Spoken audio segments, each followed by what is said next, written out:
क्या सच में भक्ति में इतनी शक्ति होती है? कल्पना कीजिए, आपके सामने किसी का अंतिम संस्कार हो रहा है। शोकग्रस्त परिवार विलाप कर रहा है, हर आंख नम है, हर चेहरा दुख से भरा हुआ। तभी कोई संत वहां आते हैं और मृतक की पत्नी को सौभाग्यवती कहकर आशीर्वाद देते हैं। लोग चौंक जाते हैं। विधवा रोते हुए कहती है, मेरा सौभाग्य तो चला गया महाराज, मेरा पति इस संसार में नहीं रहा। लेकिन वह संत मुस्कुराते हैं, वह भगवान का स्मरण करते हैं और फिर जो होता है उसे देखकर वहां मौजूद हर व्यक्ति स्तब्ध रह जाता है। मृतक अचानक जीवित हो उठता है। क्या ये सिर्फ एक कहानी है या भक्ति की अद्भुत शक्ति का प्रमाण? क्या सच्चे विश्वास से चमत्कार संभव है? क्या भक्ति इतनी प्रभावशाली हो सकती है कि वो किसी सम्राट को भी झुका दे? आज हम बात करेंगे गोस्वामी तुलसीदास जी की, जिनकी भक्ति ने न सिर्फ एक मृत व्यक्ति को जीवन दान दिया, बल्कि हिंदुस्तान के सबसे शक्तिशाली सम्राट अकबर को भी राम भक्ति की शक्ति स्वीकार करने पर मजबूर कर दिया। तो बने रहिए इस रहस्यमयी और चमत्कारिक कथा के अंत तक, क्योंकि आज आप जानने वाले हैं भक्ति की वो शक्ति जो असंभव को भी संभव बना देती है। बनारस में भक्ति का प्रकाश। बनारस गंगा के किनारे बसा वो पवित्र नगर, जहाँ सुबह की पहली किरण के साथ मंदिरों की घंटियां गूंजती हैं, जहाँ हर गली से हर हर महादेव की ध्वनि आती है। यही वो स्थान था जहाँ तुलसीदास जी का जन्म हुआ और उनकी भक्ति की यात्रा शुरू हुई। तुलसीदास जी केवल एक संत नहीं थे, वे राम भक्ति के महासागर थे। वे हर सांस में भगवान श्री राम का नाम लेते, हर व्यक्ति को राम कथा सुनाते। उनका जीवन एक ही उद्देश्य के लिए समर्पित था, राम कथा को घर घर तक पहुंचाना। लेकिन क्या कभी ऐसा हुआ है कि किसी की भक्ति की परीक्षा न हुई हो? जब एक मृत व्यक्ति हुआ जीवित। एक दिन बनारस की गलियों में एक शोकाकुल दृश्य था। एक युवा ब्राह्मण की मृत्यु हो गई थी और उसकी चिता को अंतिम संस्कार के लिए ले जाया जा रहा था। उसकी नवविवाहिता पत्नी विलाप कर रही थी, उसकी दुनिया उजड़ चुकी थी। ठीक उसी समय गोस्वामी तुलसीदास जी वहां से गुजरे। जैसे ही स्त्री ने उन्हें देखा, उसने झुककर प्रणाम किया। तुलसीदास जी ने सहज भाव से कहा, सौभाग्यवती भव। उनका ये वाक्य सुनते ही भीड़ में खुसर पुसर शुरू हो गई। विधवा स्त्री फूट फूट कर रो पड़ी, महाराज, मेरा सौभाग्य तो चला गया, मेरा पति तो इस संसार में नहीं रहा।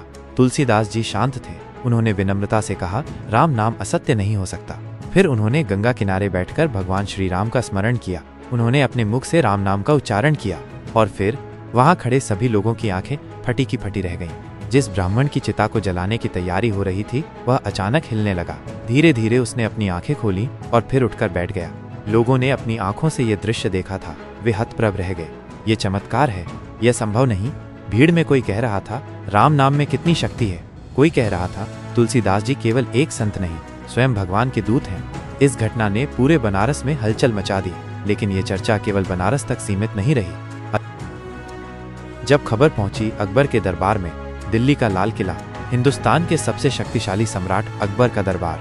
अकबर एक महान योद्धा था, लेकिन साथ ही एक जिज्ञासु व्यक्ति भी। वो विभिन्न धर्मों के बारे में जानने के लिए विद्वानों को अपने दरबार में बुलाता रहता था।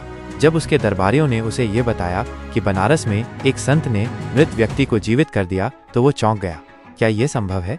अकबर को ये समझ में नहीं आ रहा था कि कोई व्यक्ति केवल भक्ति के बल पर ऐसा चमत्कार कैसे कर सकता है। उसने आदेश दिया, उस संत को हमारे दरबार में बुलाया जाए। भक्ति की परीक्षा। जब तुलसीदास जी दिल्ली पहुंचे तो सम्राट अकबर ने उनका स्वागत किया। अकबर ने सीधे पूछा, हमने सुना है कि तुम मृतकों को जीवित कर सकते हो, क्या ये सच है? तुलसीदास जी मुस्कुराए, मैं कुछ नहीं करता, यह तो केवल श्री राम की कृपा है। अकबर ने आगे कहा, अगर ऐसा है तो हमें अपने राम के दर्शन कराओ। तुलसीदास जी ने उत्तर दिया, भगवान का दर्शन केवल श्रद्धा से होता है, बलपूर्वक नहीं। अकबर को ये उत्तर पसंद नहीं आया। उसने आदेश दिया, जब तक ये हमें राम के दर्शन नहीं कराते, तब तक इन्हें कैद में रखा जाए। हनुमान चालीसा की शक्ति। तुलसीदास जी को फतेहपुर सीकरी के किले में बंद कर दिया गया। कैद में रहते हुए उन्होंने हनुमान चालीसा की रचना की और लगातार 40 दिनों तक हनुमान जी का जाप करने लगे।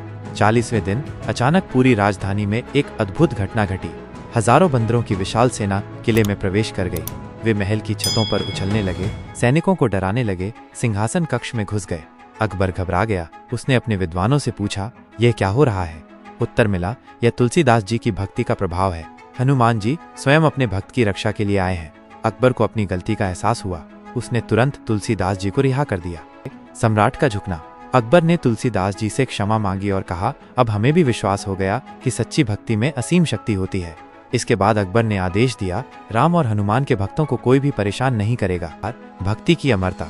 आज भी हनुमान चालीसा हर संकट में हनुमान जी का आह्वान करने का सबसे प्रभावशाली माध्यम माना जाता है। तुलसीदास जी की भक्ति ने केवल एक सम्राट को ही नहीं बल्कि पूरे युग को यह सिखाया कि श्रद्धा और विश्वास से असंभव भी संभव हो सकता है। तो आप भी भक्ति के इस प्रकाश को अपने जीवन में अपनाइए और देखिए कि कैसे राम नाम से हर बाधा दूर हो सकती है।